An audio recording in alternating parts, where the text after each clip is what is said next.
Hello mga ka-Sunset Moments, andito po tayo ulit sa ating kunting sharing.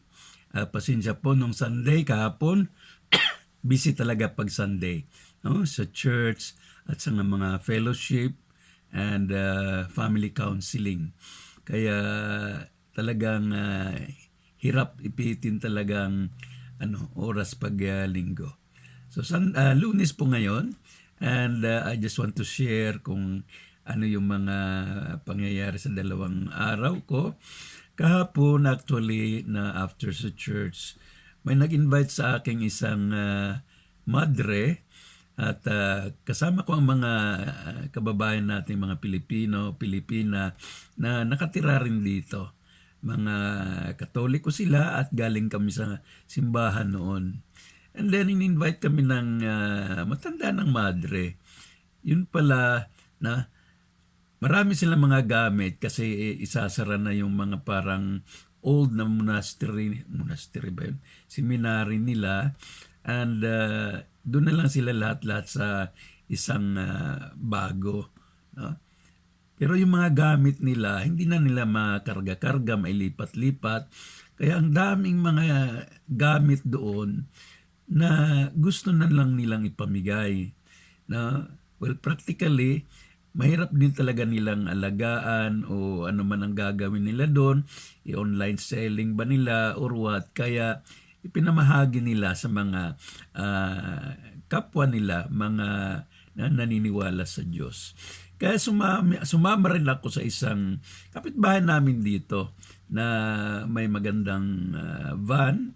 Na? Kaya kung sasama man ako sa kanya, may makuha-kuha ba ako, at least isang story lang, the same building kami, then it was a good opportunity for me. So salamat sa iyo, aking kapatid. Hindi ko nalaman siya pangalanan, And ang babait-bait ng mga matatandang madre doon. And imagine pati refrigerator, mga magagandang cabinets, pinamimigay na rin nila. Bago pa ba naman? And lahat na andun. Yung mga mattress, mga bed sheets, may mga glasses, mga platters, may mga heater, stove, lahat ng mga gamit doon. Pati na yung mga rosary, crucifix, mga Nihongo na mga booklets na Christian or Catholic prayers. Kaya lang hindi ko mabasa-basa yon. Kaya nanap ko yung mga candle holders, and then meron ako nakita mga memorabilia rin doon na tulad nito, isang ganito, parang art of paper folding na kung saan, saan dito, pwede mong magamit ito na parang card, sa loob nito merong ganito, pero pag ito halimbawa birthday card, pwede mo tong palitan, pwede mo na rin gamitin sa ibang panahon kasi ang cute rin naman niya ang ganda nila, very creative yung mga madre na gumawa ng mga ganito. And one thing na talagang nagustuhan ko, pati ba kimono ng mga pambabae, ng panlalaki, binibigay-bigay nila na talagang bago. As in bago, silyado, may andun pa yung presyo. And lahat towels na tiningnan ko lang, sabi ko, pwede kaya ito? Meron pa doon mga talaga, may mga prices pa, in a sense na makita mo, talagang hindi pa nagamit. Ang dami, mga ilang platters, pinggan, mga bowls, and glasses, pati chalice. And I was so surprised na talagang ganoon na sila. Kasi daw, kung ililipat daw nila doon sa bago nilang titirhan, it's so daw sa kanila, so heavy to bring it na hindi rin nila naman magamit-gamit. Kaya tumawag sila doon sa mga kaibigan nating mga parang altar girls doon at isinama na rin nila ako. And I was just so happy. pati mga apples, nako, meron pa akong nadadalang apples din. And it was a very nice blessing sa akin kahapon hanggang sa gabi dahil lang sa ganun nga na may natanggap tayong mga grasya. And sa gabi rin naman, meron tayo ring I attended the International Fellowship sa hapon ng mga pasado las dos ata yun. International Family Association Fellowship. No? Kaya online din yun. Online din yung mga ganon. And then later sa naman, mga alas 8 ng gabi, meron ding another spiritual lectures, and I tried to join online. So, even daw nag-iisa ko rito, medyo maganda rin at naliliwaliw din ako sa aking Sunday dito. And this time, it's Monday. Kaya so far, hindi pa dumating yung misis ko. And sa Miyerkules ba yun? Miyerkules ang sabi niyang arrival niya. And so today, washing day. Magandang araw. Kaya nakapag laba-laba tayo ulit. Pati na yung mga parang carpets doon, mga doormats matawag doon, kitchen mats doon sa lavatory, sa lutuan, talagang nilabahan ko na rin, pinagpag ko na rin doon. And yun, kasi itong mga thick na jacket na ito, talagang kailangan mo talagang halos every other day or twice a week na malabahan. Buti magandang sikat ng araw kanina, kaya I did the laundry. And isa nga rin, na ano-ano ko rin lang itong mga malaking balita na rin, hindi lamang sa Pilipinas, kundi sa buong mundo na rin. Kasama na rin pati China, pati yung Amerika, London, at lahat-lahat ng medyo nabigla rin sa mga pangyayari tungkol dito sa dating Pangulong Rodrigo Roa Duterte. Kaya medyo kumalampag ang buong mundo, pero it's about legalities naman, and leave it to the man-made law. Although andun ang simpatiya natin na naway walang partisan or walang doon, mga masasamang motibo doon. And matanda na rin yung former president, mag 80 years old siya ngayong 28, and we pray for his good health. Tulad na rin ng ating Santo Papa na talagang andun pa rin sa hospital doon sa loob ng Vatican City. So we hope na they will really recover.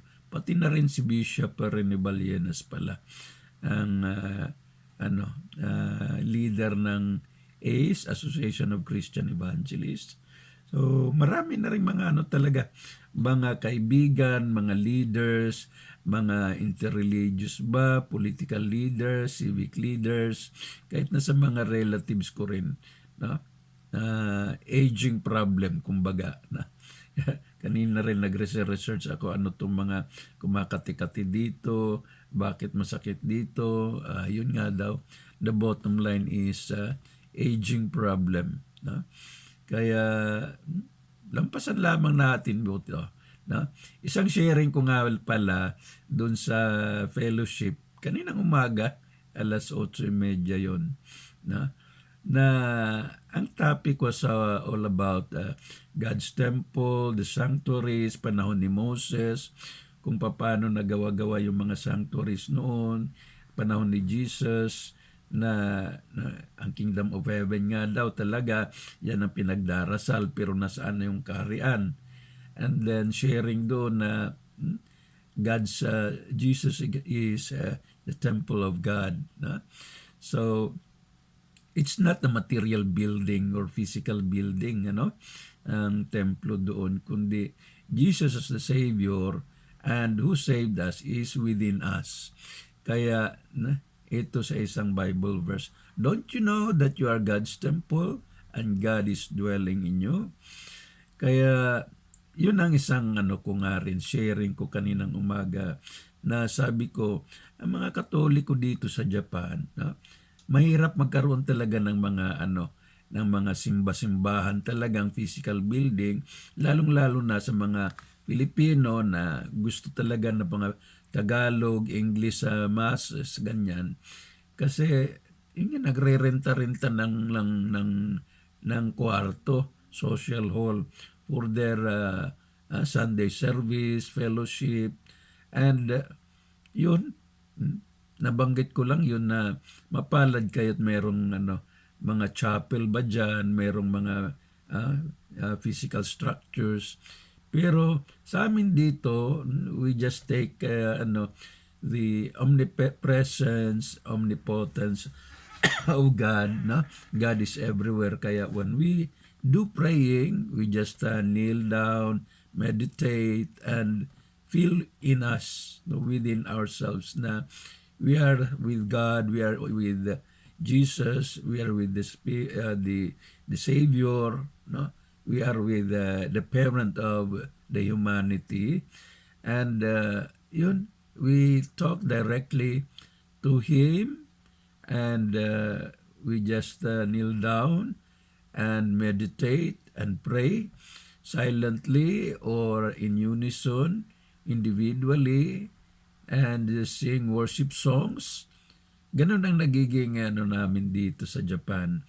Meron din namang mga mga Baptist churches pero malayo, and ang nga lang din Nihongo, no?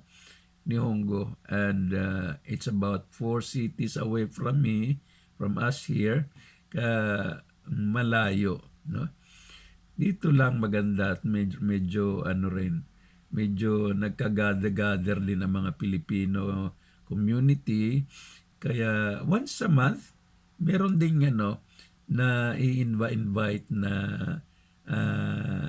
English speaking na pare na Japanese. Kaya nga lang, hindi yung talagang yung direct na binabasa na lang niya yung sinusulat-sulat niyang ebanghelyo, pero of course na between the lines makuha mo naman yung mga gospel na sinishare ng pare doon, no? And yung homily, yung communion, andun na lahat-lahat, no? And traditionally yun din naman ang binabanggit-banggit dun sa misa. But we are so happy for that. And kanina nga I just share na we are the temple here. Ourselves is our church. No? Ourselves is our temple. No? Kung si Moses merong sanctuary, malaking building, may mga kung ano-anong sa Egypt, no? And may mga cardinal or cathedral or whatever, no? Sa kanilang lugar, monastery, seminary, no?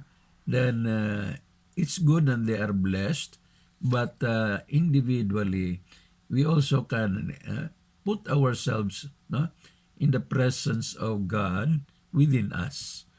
Kaya yun ang naibahagi ko rin sa sharing ko kaninang umaga. And I think nakuha rin naman ng mga kapatid natin yung tukoy ko na rin dun sa sharing na yun.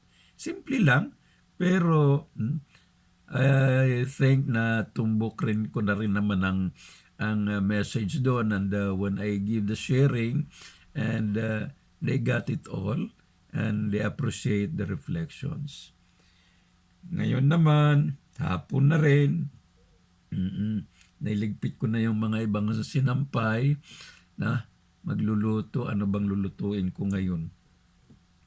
May kilaban pa. Mag-fried rice na lang siguro ako mamaya. Siguro dito na lamang po. May isang Monday Club mamayang meeting, mamayang gabi. Kaya I'll try to shorten this sharing. Maraming salamat po. Until next time.